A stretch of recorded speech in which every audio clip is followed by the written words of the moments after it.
আবু সাইদকে হত্যার কথা বলে সেখানে একটা ভিডিও দেখালো। হ্যাঁ, খুব স্বাভাবিক, এটা মানুষের সেন্টিমেন্টে লেগেছে যে তাকে পুলিশ গুলি করে মেরেছে। এখানে আমার প্রশ্নটা হচ্ছে, তাকে যদি পুলিশ গুলি করে থাকে, তো গুলি খাওয়া একটা লোক এরা টেনে নিয়ে গেল, এখানে কিন্তু কোনো রক্তের চিহ্ন দেখা যায়নি। দ্বিতীয় কথা হচ্ছে যে তার সঙ্গী সাথীরা যে তাকে টেনে নিয়ে গেল, কোথায় নিয়ে গেল? যার গুলি লাগবে তাকে তো সাথে সাথে হাসপাতালে নেওয়ার কথা। হাসপাতালে নেবে, অপারেশন করে, বুলেট বের করে তাকে বাঁচাবার চেষ্টা করবে। আবু সাইদকে কিন্তু হাসপাতালে নেয় নাই, নিয়েছিল প্রায় 4-5 ঘন্টা পরে। 4-5 ঘন্টা পরে হাসপাতালে নেওয়ার পর ডাক্তাররা যখন চিকিৎসা করে তখন সে মৃত্যুবরণ করে।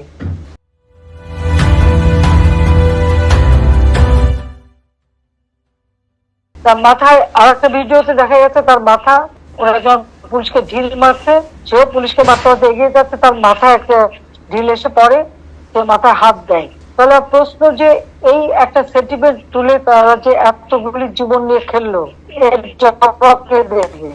আমরা যে জুডিশিয়াল কমিটি করে দিলাম এই হত্যা তদন্ত করতে, আজকে এটা জবাব কেন সেই জুডিশিয়াল থেকে সে তদন্ত করতে